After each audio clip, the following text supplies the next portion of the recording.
Good morning, students. Yesterday we start chapter number 5, spread spectrum modulation. Yesterday we will see the what is mean by spread spectrum modulation. Then importance of spread spectrum modulation means how spread spectrum signal is different from the normal signal. Then we see the applications of spread spectrum signal.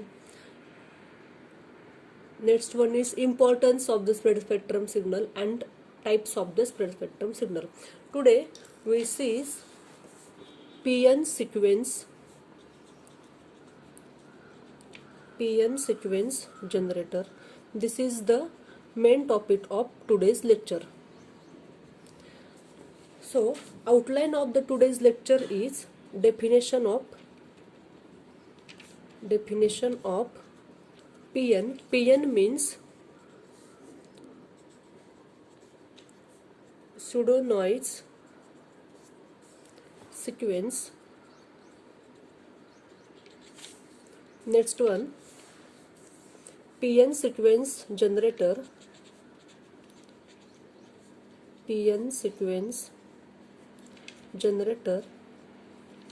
And last one is the maximum length sequence. Maximum length sequence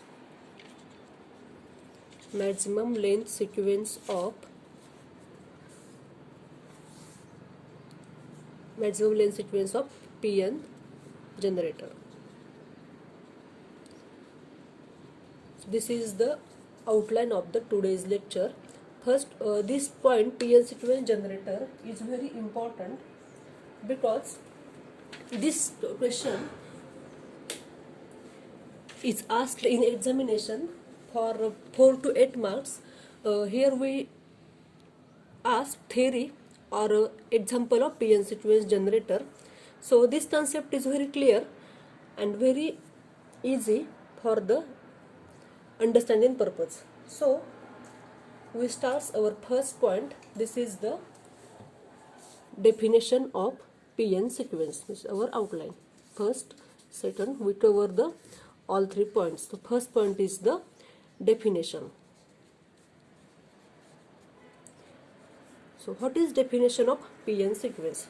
So a PN sequence is defined as a coded sequence of ones and zeros with certain autocorrelation properties.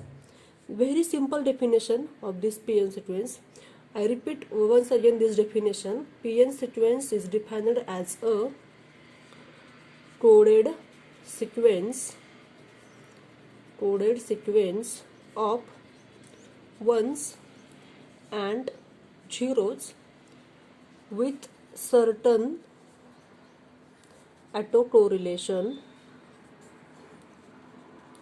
certain autocorrelation between them or properties. Certain autocorrelation properties means every ones and zeros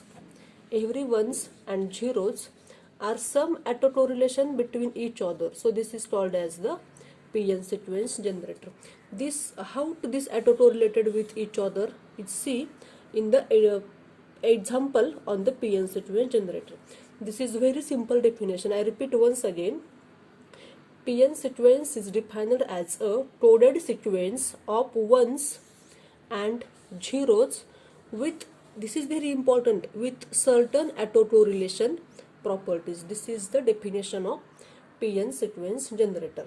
Then we see in that point use of PN sequence, where it is used in PN sequence in spread spectrum modulation. So what is used? Its main use is a PN sequence is a random sequence which is impressed on the transmitted signal at the transmitter to spread the signals randomly over a large frequency spectrum. And another use is, this use is very important due to this random nature of the PN sequence. Spread spectrum transmitted signal appears to be the noise signal to all the receivers except the desired receivers. So yesterday we see spread spectrum modulation or demodulation, this at the time of receiver session, some special purpose of receivers are used. So here PN sequence looks like noise because it's random nature, because it's random nature. So due to the random nature, it looks like noise. So ordinary receivers does not detect this PN sequence because it's look like the noise. So it assure that this signal is in noise. So it's the ignorance of that signal. So we required specially designed receiver for the spread spectrum modulation. So PN sequence is very useful for the spread spectrum modulation. So our next point is the PN sequence generator. This is very important point, PN sequence generator, because we clear this block diagram of PN sequence generator. So we very clear that the example.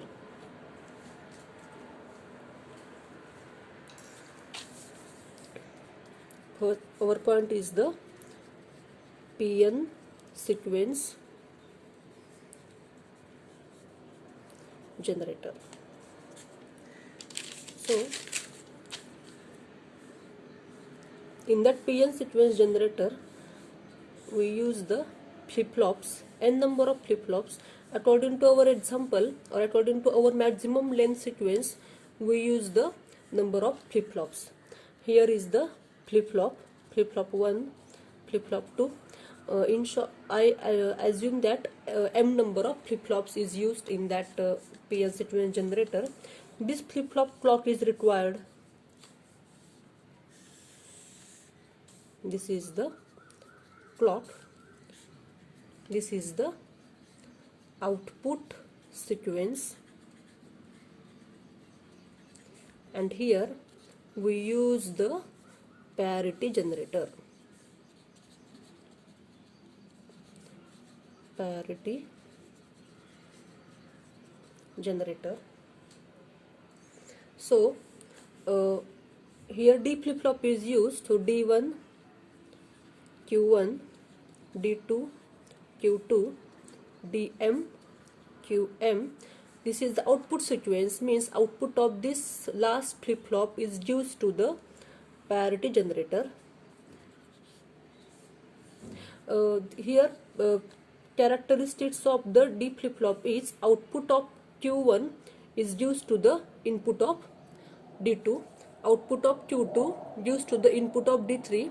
So as like that, output of first flip-flop is given to the input of second flip-flop. Then here we use the all Q signals are feedback to the parity generator. It is not essential to all Qs are the input of parity generator.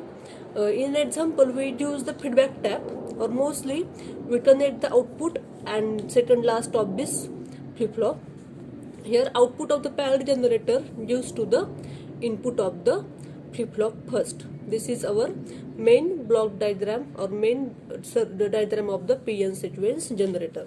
So we explain this PN sequence generator.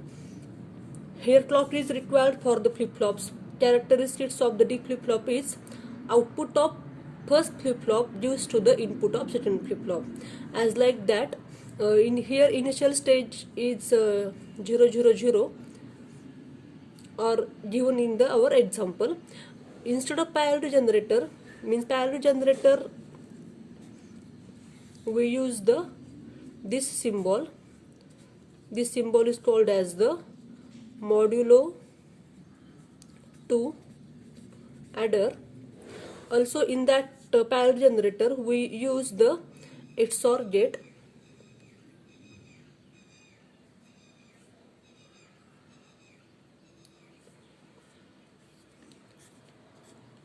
Symbol of this XOR gate is used to this parity generator.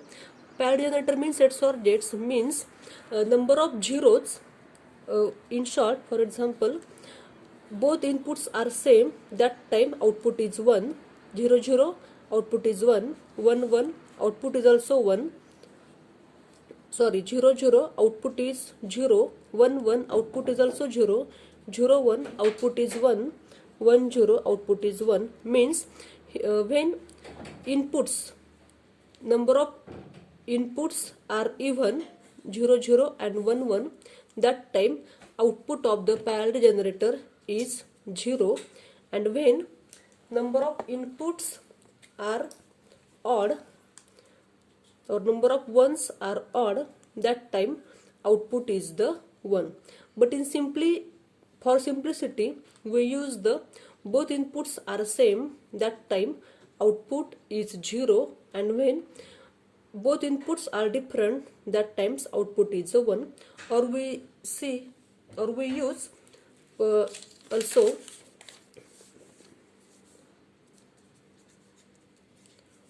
logic 0, even number of input are at logic 0, or for logic 1 odd number of input are at logic 1. This logic is correlate with that truth table. Here we draw also 0 0 0 1 1 0 1 0 1 0 1 1. Logic 0 means even number of inputs, here even number of inputs, here even number of inputs, so output is the 0. And then logic 1 means odd number of inputs, here input odd, here input is also odd, so here logic 1 is the output. This is the output of the parity generator, means output of the XOR gate, or we use the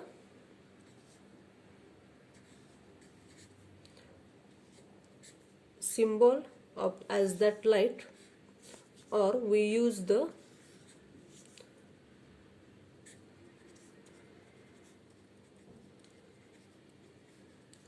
modulo 2 adder. Once again I repeat, parity generator or XOR gate or symbol of XOR gate or symbol of modulo 2 adder. In that fourth option we use any one of the option for the examination or solving the problem of the maximum length of PN sequence. So understand of this PN sequence generator concept. So next one is the maximum length sequence. Maximum length sequence, this concept is very easy. One formula, n is equal to 2 raised to m minus 1. Here n means maximum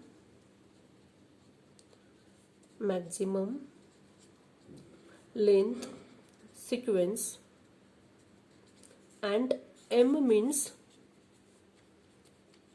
number of flip-flops or length of the shift register. Length of shift register. This is our main formula. N is equal to 2 raised to m minus 1. Here n is the maximum length of this PN sequence generator and m is the number of flip-flops, means length of the shift register. Here no any confusion of those points. Suppose now here we use m means length of shift register is 3, means 3 number of D flip-flops are used. That time maximum length sequence n is equal to 2 raised to 3 minus 1. 2 raised to 3 means 8 minus 1 is equal to 7. So number of maximum length sequence is the 7. Another example we use, when the number of D flip-flops is 4, that time n is equal to 2 raised to 4 minus 1. 2 raised to 4 means 16 minus 1. So maximum length sequence is the 15. Concept of this maximum length sequence is very essential for the solving problem of the maximum length sequence or to generate the PN sequence. So in next lecture we solve the examples on the PN sequence generator or maximum length of the PN sequence generator. Thank you.